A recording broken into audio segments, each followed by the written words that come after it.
Hola, bienvenidos, bienvenidas a un nuevo espacio, un nuevo programa que esta casa, en su afán, en su empeño de servicio público, pone en marcha a partir de hoy y que la hemos llamado El Palenque.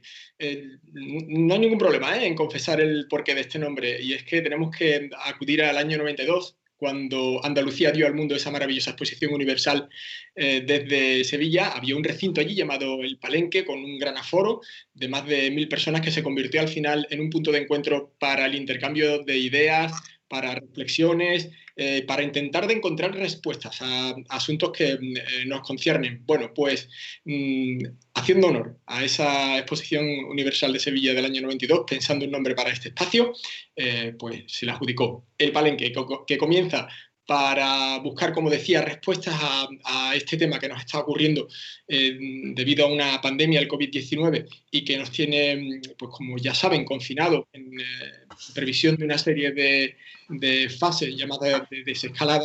Estamos prácticamente viendo un bombardeo de científicos, de médicos, de políticos, pero quizá hay otros ámbitos que no tenemos la ocasión o la oportunidad de testar, de pulsar, para que nos traten de dar un punto de vista diferente. Pues desde el Palenque, desde Onda Cádiz Televisión, vamos a comenzar precisamente con la filosofía. Así que, sin mayor demora ni más preámbulo, voy a saludar a los contertulios que me acompañan en este primer programa y darles, por supuesto, las gracias por su tiempo y por su disposición, porque no es fácil, como pueden ustedes entender, que estemos, pues eso, en un programa de esta manera, con esta envergadura, así, desde casa, confinados. Así que voy a saludar primero a Paco Vázquez, por esto de que ha sido un poco el enlace, el gancho, y al que le doy las gracias por estar con nosotros. Paco, ¿qué tal? ¿Cómo estás?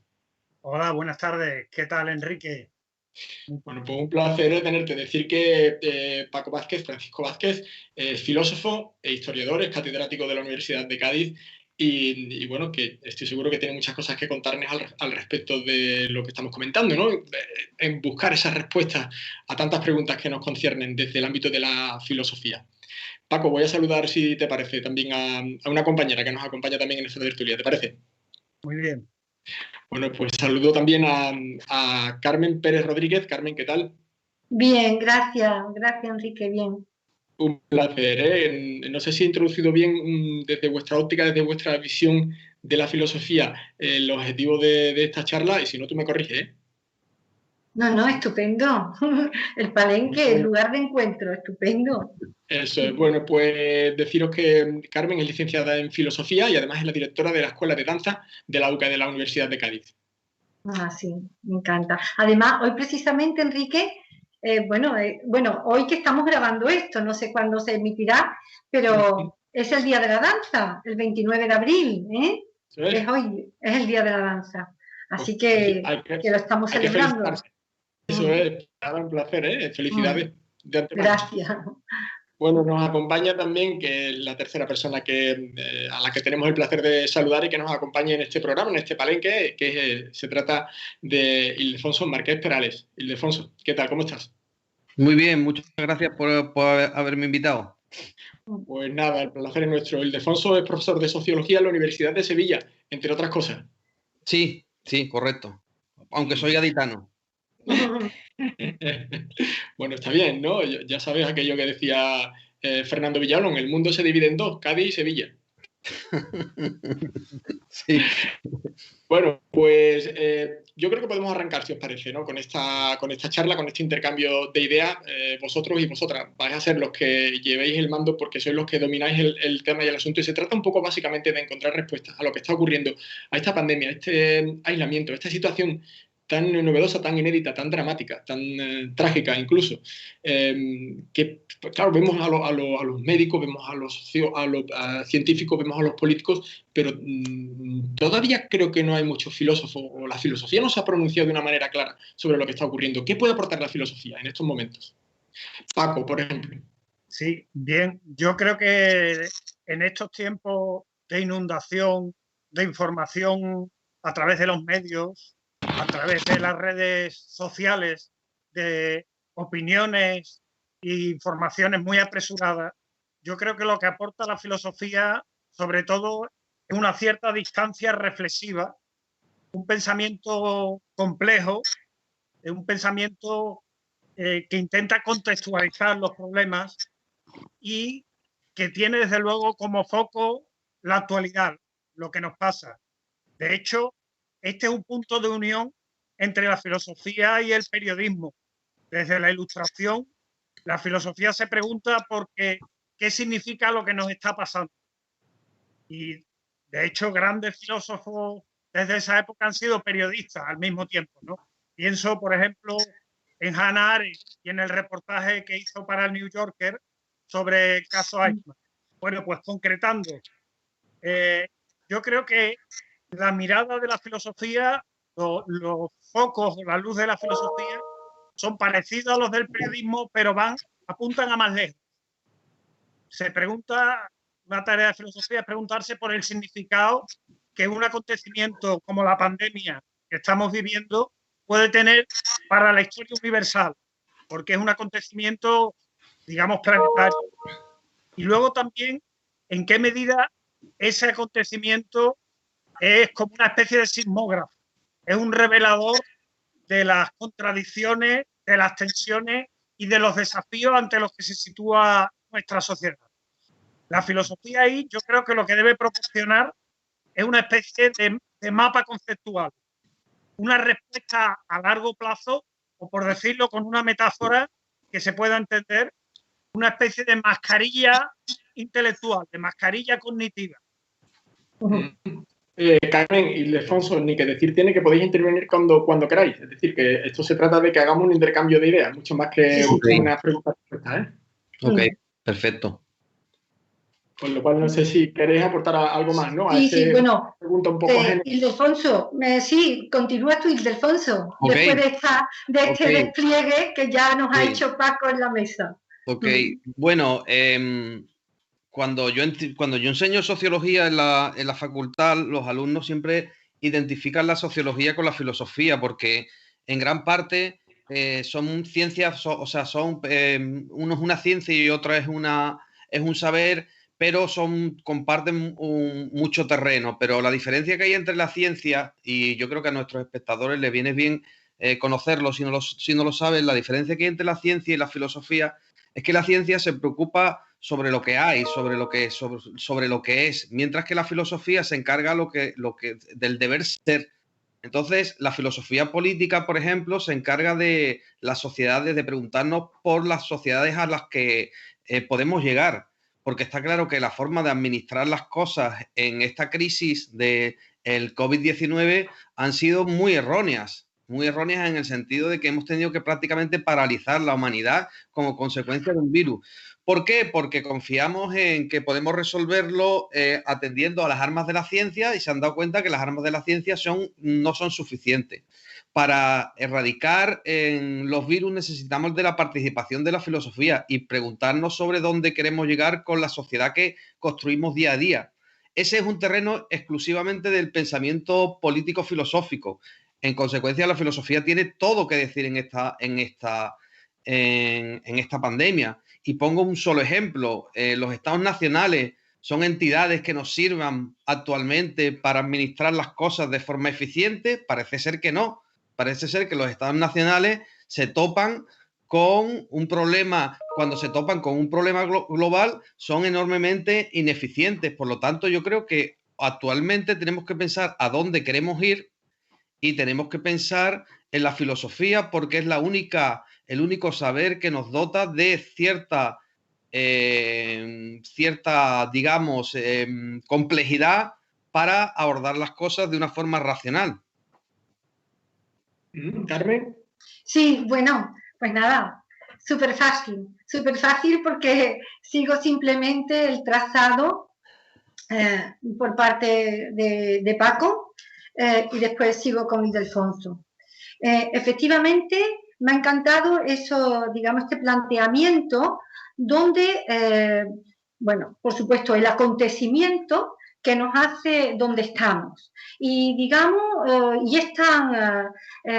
sea, tiene una fuerza de imán, ¿no? Nos imanta de alguna manera en muchos campos. muchos campos.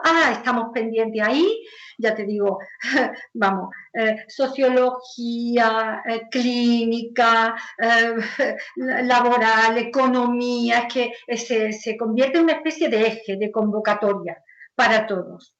Y ahí, digamos, ¿qué tiene que hacer la filosofía? Por supuesto, siguiendo a Paco, lo que ha dicho, esa distancia, verdaderamente una distancia en la que por ahora parece que no estamos respetando, pero sí, porque nos situamos en lo que él ha señalado, que me encanta, en esa tradición, digamos, que empieza un poco con Kant, me parece, tan precioso, porque no olvidemos que en ese inicio de la modernidad para el pensamiento hay un escrito que Kant escribe y lo envía a un periódico. Era la pregunta, ¿qué es la ilustración? ¿No? Entonces, Kant en su época escribe y gana el premio y de alguna manera está abriendo lo que después hemos podido llamar esa ontología del presente, ¿no? ¿Qué son las cosas en este momento que la estamos viviendo? Bueno, después también ha nombrado a Hannah Arendt. Bueno, pero con todo esto, ¿qué quiero decir? Quiero decir que esta atracción hacia este tema desde muchos campos, la mirada del filósofo, no es que sea una mirada como otra cualquiera, lo que pasa que sí tiene una especie de cualidad especial, y es que desconfía un poco de todos esos hechos que nos vienen como manufacturados. Es decir, la pandemia nos viene manufacturada desde muchos campos, desde la política con su manufactura, desde la parte clínica, desde la parte social, desde la parte de la economía. Cada uno trae sus manufacturas. Entonces la filosofía ve eso y son manufacturas. Y entonces entre todas esas manufacturas le gusta, bueno, pues aplicar su método.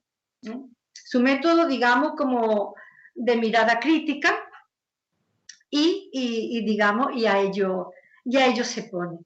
A ello se pone para, bueno, para justamente indagar en lo que desde Kant podemos llamar lo que sería una ontología del presente. Y bueno, pues por ahí estamos. Vamos a seguir. ¿Quién creéis que necesita más en este momento la filosofía? ¿La comunidad, la población o los que deciden y las que deciden? Los gobernantes. Porque parece un poco como que, y según lo que habéis estado contando, que estamos demasiado pendientes de unas personas, una élite, si se permite esa expresión, que son los que toman decisiones, que a su vez están agarrados, no sé si es la palabra que engloba todo lo que conlleva, a la gestión, básicamente. Sí. Sí. Hombre, yo no establecería una división entre esos dos conjuntos. Yo creo que son dos conjuntos que están entrelazados y que uno dependen de otro. O sea, los ciudadanos realmente tenemos que supervisar a aquellos que dirigen en la administración y en consecuencia tenemos que ser críticos y que tenemos que ser supervisores de sus acciones. Yo creo que es una labor del ciudadano. Una labor del ciudadano es el controlar el poder para que el poder representativo se ejecute de una forma adecuada. Y en el caso de los dirigentes sí se ven que yo entiendo que hay una cierta carencia de intentar resolver los problemas a la larga. Y no por falta de motivación, sino yo creo que están encerrados en una cárcel, digamos, si podemos llamarlo política, en el sentido de que no pueden resolver los problemas a los que se enfrentan. O sea, Pedro Sánchez no puede resolver los problemas del COVID-19. China no puede resolver los problemas del COVID-19. El problema del COVID-19 la puede resolver la humanidad atendiendo al respeto de la biodiversidad. Pero para respetar la biodiversidad y para encargarse de la biodiversidad necesitamos la participación de todos los colectivos, de todas las naciones. Y para eso hace falta poner en funcionamiento instituciones tipo UNESCO, tipo ONU, tipo Fondo Monetario Internacional, capaz de enfrentarse globalmente a problemas que son globales. ¿Y creéis que está preparada esta comunidad, esta población para eso? Bueno, yo puedo intervenir. Por favor, Paco. Sí, lo que ha señalado Alfonso es fundamental, es decir, la necesidad de reflexión crítica no la monopoliza los gobernantes o los gestores. Digamos que en este asunto que hablamos de la filosofía, la palabra de la filosofía nace en la asamblea, en las deliberaciones dentro del espacio de la polis. Es decir, tiene una vocación ciudadana y la ciudadanía, un poco en la línea de lo que ha señalado Alfonso antes, Ildefonso, la ciudadanía hoy hay que afrontarla como una ciudadanía planetaria, mundial. Uno de los problemas con los que, digamos, topa esta crisis es precisamente la disgregación, la particularidad de los intereses nacionales a la hora y la contradicción de afrontar desde ahí un problema que es un problema global. Sí, me sumo, continúo. Justamente la palabra, esa palabra, el pandemos, ¿no? Pandemos, por ejemplo, si la vemos antes de tener esta, digamos, afección médica, clínica, pandemos es justamente lo público. En los textos de Platón, de Aristóteles, es lo público, es la comunidad, es justamente ese grupo de la ciudadanía, es el pueblo, es el pandemos. Y justo, y ahora lo que llamamos, y además ese grupo, digamos, que garantiza esa vida y de esa comunidad, ¿no?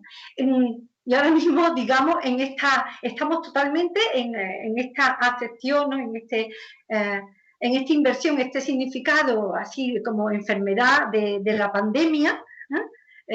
Justamente está como invertido, ¿no? Como si nos hubiésemos puesto boca abajo. Bueno, pues sería interesante, es muy interesante volver a retomar esto, o sea, el de lo público, el terreno de todo, palenque. Estupendo, pues nada, nos arrogamos absolutamente ese discurso, Carmen, desde este programa.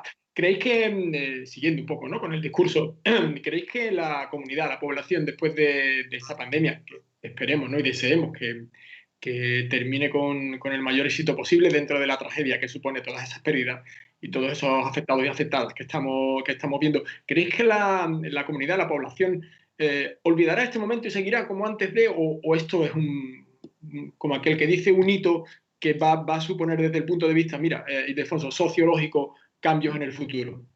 Yo no creo que vaya a generar cambios en el futuro, sinceramente. O sea, yo no creo que el ser humano esté predispuesto para para quedar, digamos, golpeado por este tipo de crisis. Yo creo que está, y es una cuestión, yo creo que de supervivencia, está preparado para olvidarlas. Está preparado para olvidarlas y para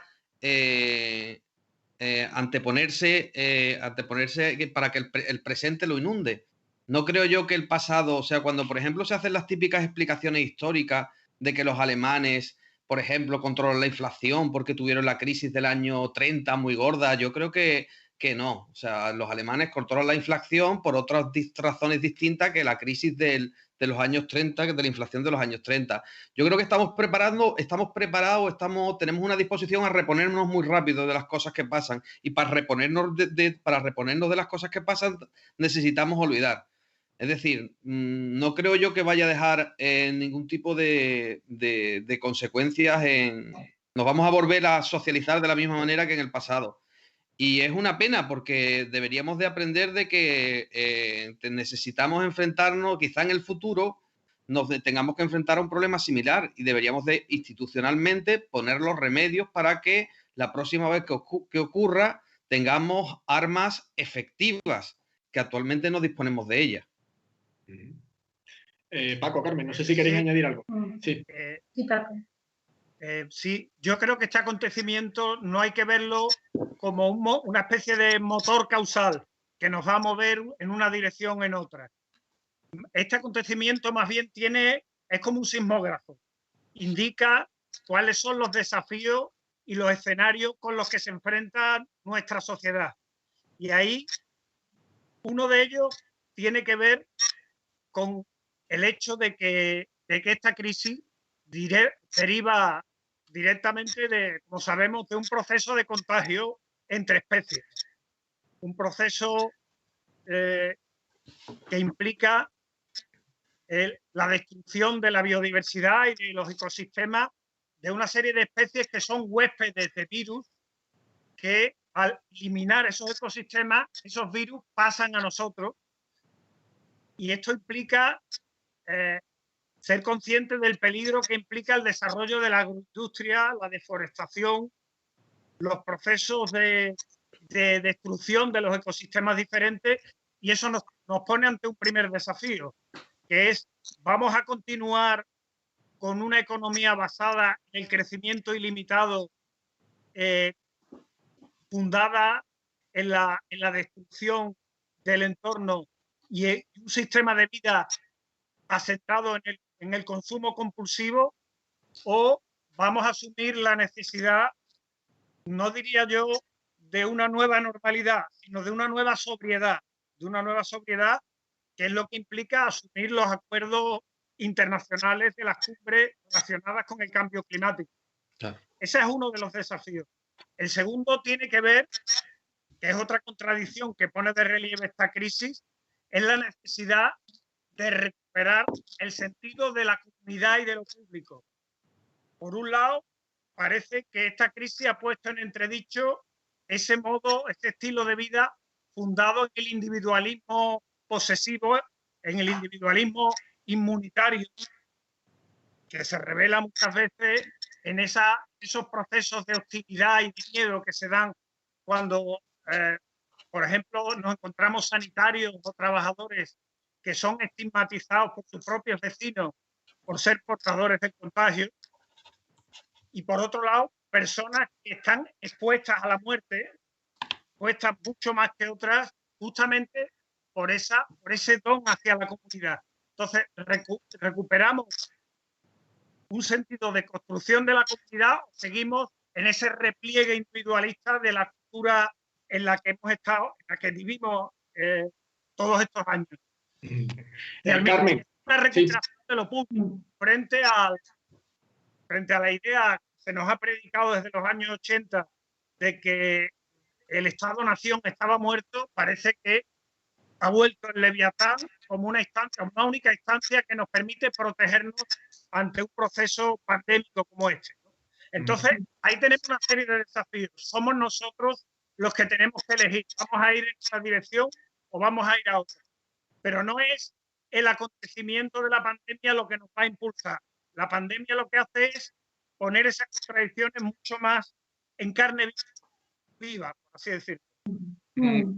Carmen, unos minutitos que tenemos que hacer una breve pausa para la publicidad. Así que terminas y así cerramos este asunto. Bueno, pues mira, ya que hoy estábamos diciendo que era el Día de la Danza, pues yo voy a terminar con y ahora hacemos la pausa, con algo que yo llamé la moraleja de la pandemia, y que se la envié yo a mis alumnos, a todos los de la escuela, de la UCA. Y entonces decía así, para mí era un aprendizaje, decía así: en mi casa toda la vida me podría pasar, pero no hay mejor ni mayor inmunidad que la alegría de bailar en comunidad. Aquí continuamos en el Palenque Onda Cádiz Televisión. Estamos dando una óptica, una visión desde el punto de vista de la filosofía, no un servidor, claro, sino nuestros invitados e invitadas, cómo está enfrentando la filosofía y la sociología esta pandemia, esta situación que estamos viviendo en estos tiempos tan duros. Estamos hablando con Paco Vázquez, para aquellas que se acaban de incorporar, Paco Vázquez, Ildefonso Márquez, Carmen Pérez, que les tienen ahí en imagen. Y, en fin, hemos estado un poco en esta primera parte del programa dando un repaso, ¿no?, a lo que puede en sí aportar la filosofía en estos tiempos de pandemia. Y hemos llegado a un punto en el que creo que aparece una palabra que inevitablemente tenía que estar presente en una charla con estos filósofos y filósofas, y es la muerte. Oyendo a un psiquiatra de mucho prestigio, decía el otro día, ¿se sorprende usted de que se haya comportado la sociedad española tan bien durante toda esta cuarentena? Y dice, no, dice, básicamente por una cosa, y es por la amenaza de la muerte. No sé si estáis de acuerdo con este famoso psiquiatra, Rojas Marco, por cierto, le citamos. ¿Quién se arranca de vosotros? Yo creo que, o sea, yo creo que ese apego digamos, ese sentimiento de comunidad que hemos tenido se debe en parte a un fuerte sentimiento de desprotección. O sea, yo realmente creo que estamos en riesgo. O sea, estamos en riesgo y frente al riesgo, pues buscamos la comunidad. Yo creo que uno de los aportes importantes que la filosofía tiene que hacerle a la sociedad y a las otras ciencias es que el hombre no puede vivir desnudo. Es decir, el hombre necesita instituciones para protegerse.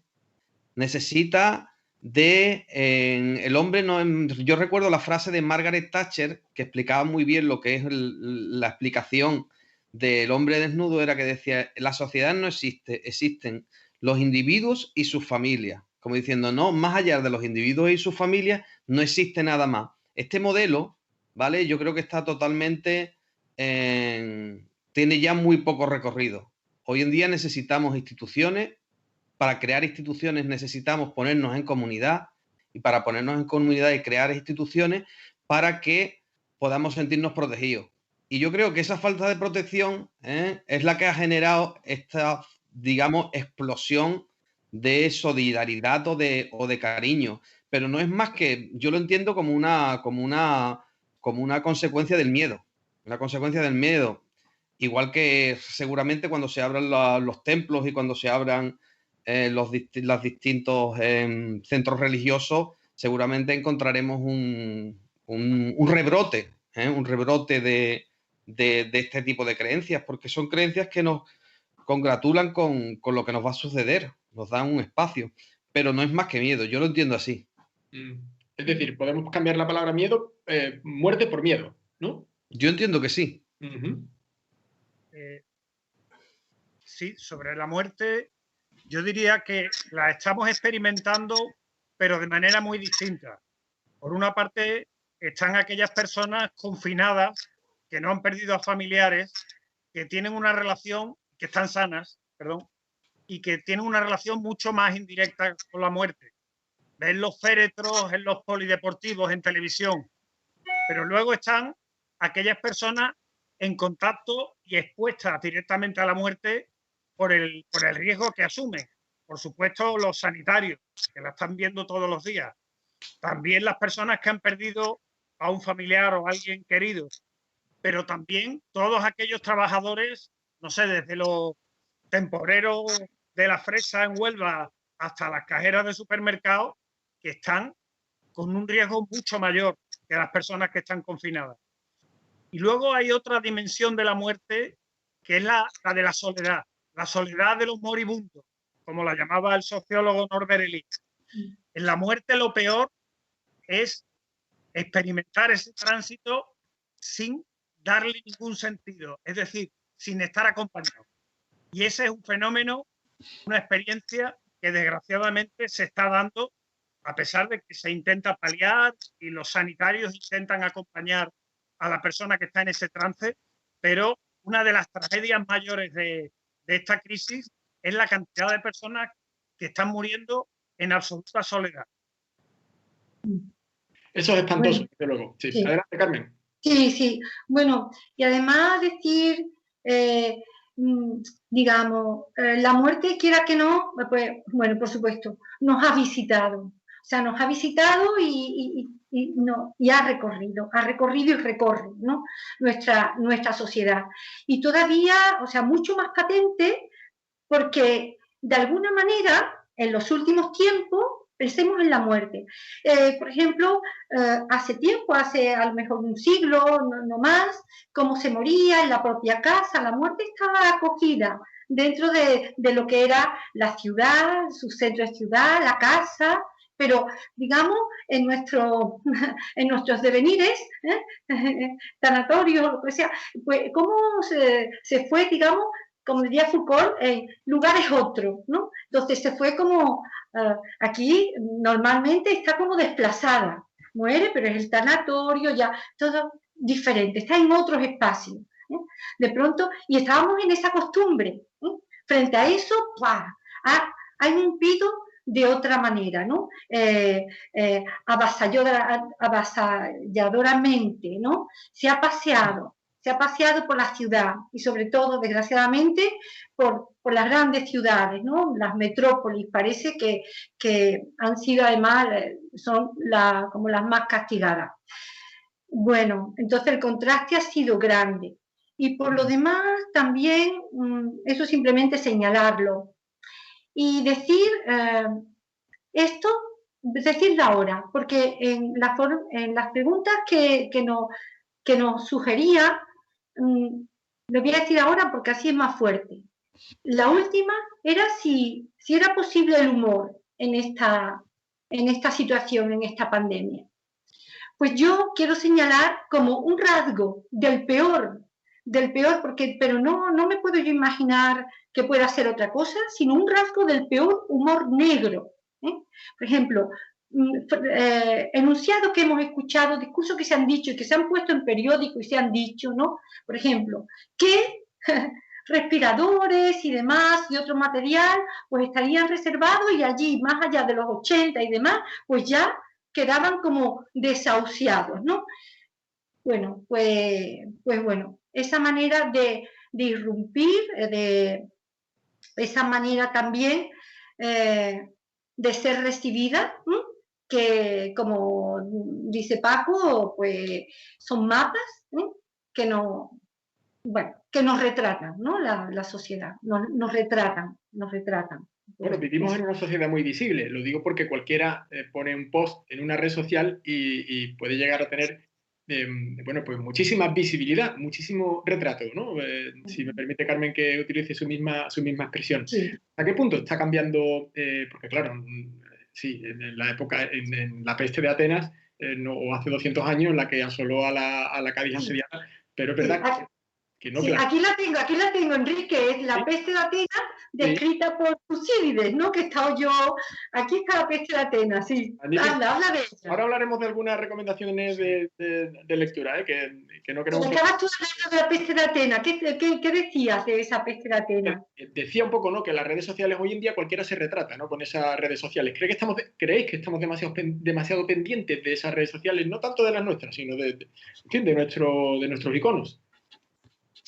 Bueno, ahora, si me permite, voy a comenzar. A ver, me ha venido. Esto lo estaba pensando, porque tú nos ponías una pregunta, una sugerencia de pregunta muy interesante, que era si, digamos, si teníamos más como espíritu crítico, un poco así, podíamos ser más críticos gracias a la cantidad de información que se tiene, ¿no? En los campos de redes sociales y demás, y medios de comunicación. Entonces eso me hizo pensar. Y yo pensaba, digo, no, esa cantidad, no, lo que somos más simplemente consumidores de información. Pero esas avalanchas de información, ellas de por sí no van a despertar, digamos, esos espíritus críticos. Lo que somos consumidores de información. Por eso, ya que estamos aquí, justamente la filosofía sería uno de sus objetivos, ¿no? Pues, oye, no, ese espíritu, esa mirada crítica, ¿no? Eso hay que despertarlo, o sea, eso hay que despertarlo como sea, dando un cosquín tipo Zen o planteando preguntas o haciendo caer el velo y rompiendo las evidencias donde vivimos y todas esas cosas. Bueno, un paso. No sé qué pensáis, Paco, Ildefonso, de este tema. Sobre el asunto de de la información y de las discusiones en las redes sociales, el problema es que el pensamiento que se vierte a través de ese medio es un pensamiento corto en espacio, es decir, sí, simplificado, y además muy arrastrado por el ruido y la furia, por así decirlo. Es decir, lo que se proyecta son pasiones. Entonces, la pasión, y enlazo con lo que ha dicho Ildefonso antes, la pasión más peligrosa en esta crisis es el miedo, porque el miedo nos lleva directamente a buscar responsables de la pandemia, es decir, enemigos. Enemigos que pueden ser desde la vecina que va con su hijo autista por la calle y a la cual insulta a una especie de vecina policía desde el balcón, o la persona que está de cajera en un supermercado y vierte lejía sobre el cerrojo de su casa, o escriben pasquines diciéndole, recomendándole que no vaya a las zonas comunes. Esto es lo más terrible. Y a veces, sin darse cuenta, nuestros propios gestores pueden alentar ese miedo y esa hostilidad hacia el otro. Por ejemplo, el lenguaje bélico utilizado en esta crisis, como se ha hecho, fomenta la idea de que, digamos, hay unas metáforas de la pandemia que son esos enemigos que tenemos al lado. O el lenguaje, cuando se habla de nueva normalidad, el lenguaje higienista también sugiere que frente a esa normalidad hay individuos y familias patológicas de las que hay que estar pendientes, que hay que vigilar porque son una amenaza. O sea, la información a través de las redes y las discusiones a través de las redes muchas veces se sustentan en estas pasiones tan bajas como el miedo, como la hostilidad o el resentimiento. Y a veces también el lenguaje de nuestros gestores conscientemente los favorece. Ángel Gabilondo, él mismo decía, colega filósofo, que no le gustaba eso de la nueva normalidad, esa expresión de la nueva normalidad. Porque siempre yo creo patologías. Sí. Yo creo que realmente, por mi experiencia, no he elaborado ningún estudio al respecto, pero yo creo que estaréis de acuerdo conmigo. Yo creo que como haciendo una similitud entre el virus y la carga inmune de las personas, que las cargas inmunes cuando son fuertes no aceptan al virus, pues yo creo que las fake news entran en personas que tienen muy poca carga crítica. Las personas que no tienen ninguna capacidad crítica, que no leen, que son normalmente personas que no leen, personas que no tienen un trato complejo con la realidad, que se acercan a la realidad con eslóganes, que son sensibles a las pasiones desaforadas y al tipo y este tipo de mensajes, son personas que hay personas que están inmunizadas contra las fake news, quiero decir.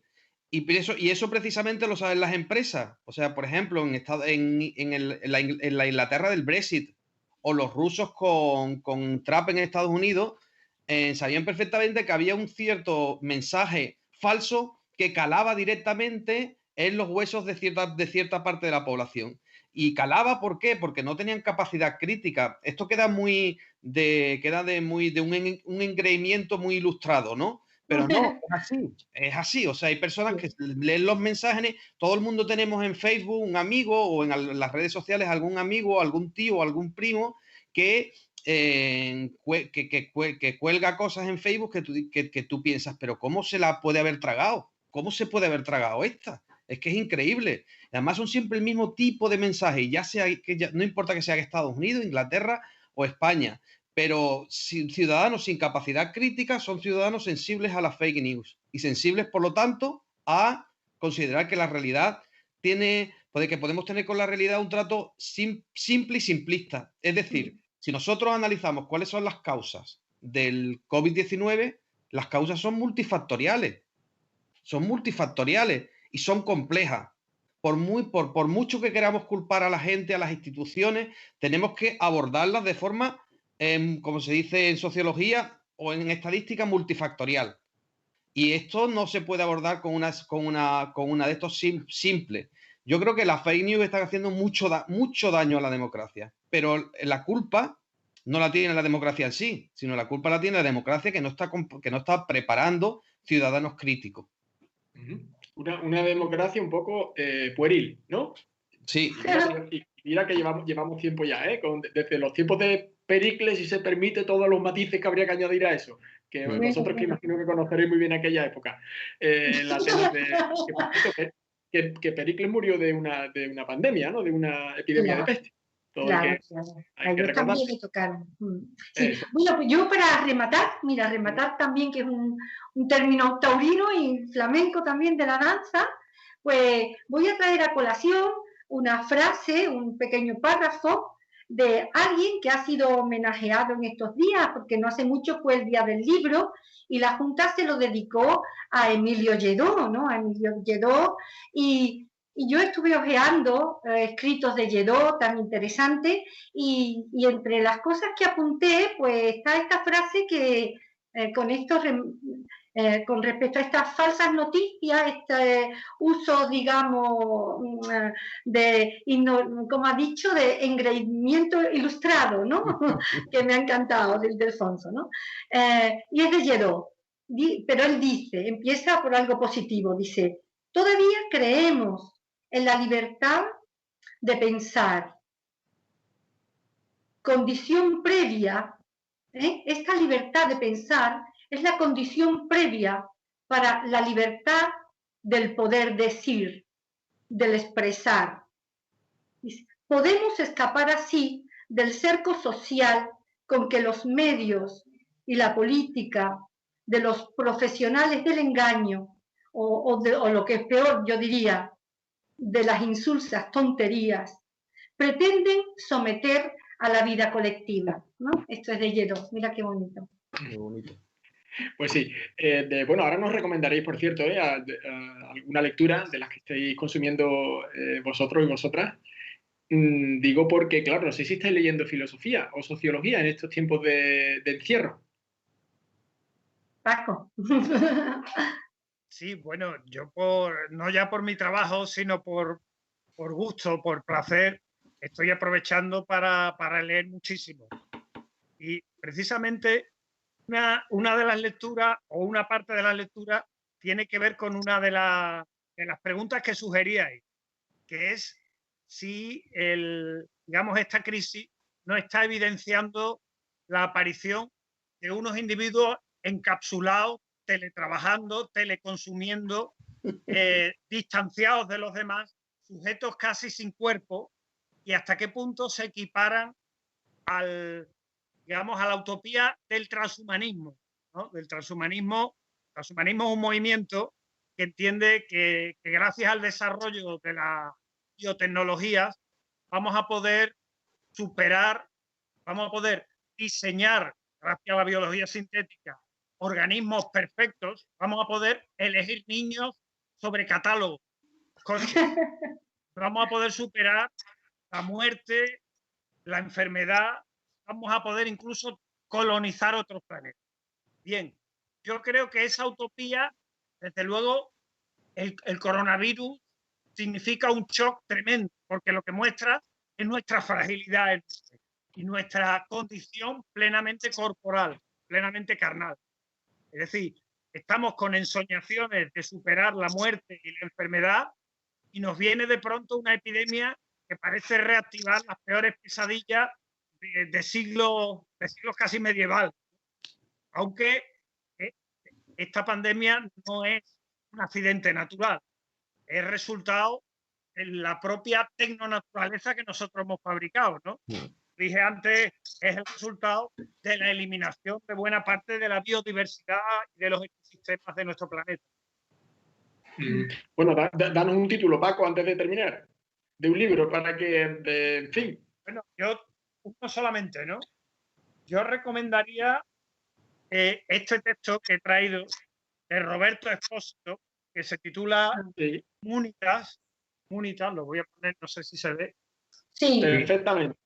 Inmunita, protección y negación de la vida, donde precisamente este autor italiano, Roberto Espósito, analiza casi proféticamente esa tensión que estamos viviendo ahora entre cómo los individuos sienten hostilidad hacia los otros buscando su propia inmunidad como individuos, y se da esta situación de resentimiento y de falta de sentido comunitario. Por otro lado, como toda una serie de colectivos y de trabajadores están expuestos ante la muerte por la obligación recíproca a cuidar de los demás, a cuidar de los demás. Entonces yo creo que está de plena actualidad este libro de Inmunidad. Magnífico. Bueno, de Carmen y Ildefonso, ¿quién de los dos se lanza? Que nos quedan 5 minutitos y queremos, bueno, un poquito, una recomendación de lectura para estos días. Yo voy a hacer, con uno voy a hacer, o sea, yo creo que el libro de Contagio, ¿vale? Yo creo que es un libro apasionante creo que el autor se llama Robin, creo. No recuerdo ahora muy bien el nombre. Pero es un libro apasionante porque prácticamente salvo la gravedad que tiene la enfermedad de contagio, que es mucho peor que el COVID-19, se va produciendo un libro que se escribió aproximadamente hace ya, yo creo que 10 años o más, ¿no? O por lo menos 15 años, y te va contando con todas las etapas que estamos viviendo actualmente. O sea, es verdaderamente apasionante, o sea, y el autor, en alguna entrevista que se le ha hecho, se le ha dicho si era un gurú, porque también se popularizó con la película, y él dijo simplemente que no, que él había trasladado las entrevistas que le había hecho a los biólogos, que todo el mundo sabía que iba a suceder, que era una cosa que se podía prever perfectamente, no hacía falta poder de averiguar el futuro para dar con esa epidemia. Y por supuesto, un libro absolutamente genial para estos tiempos es La peste, de Albert Camus. Albert Camus. Bueno, hemos hablado del estado de sitio, de esa obra teatral inspirada en esa otra novela de La peste. Por cierto, Robin Cook era el autor, creo, del primer libro que citaba Ildefonso, ¿puede ser? Sí, puede ser. Eso. Bueno, pues magníficas las dos recomendaciones, las apuntamos, igual que la que nos adelantaba hace unos minutitos Carmen, que creo que es ese texto de Tucídides, ¿no? Que describe la peste de Atenas.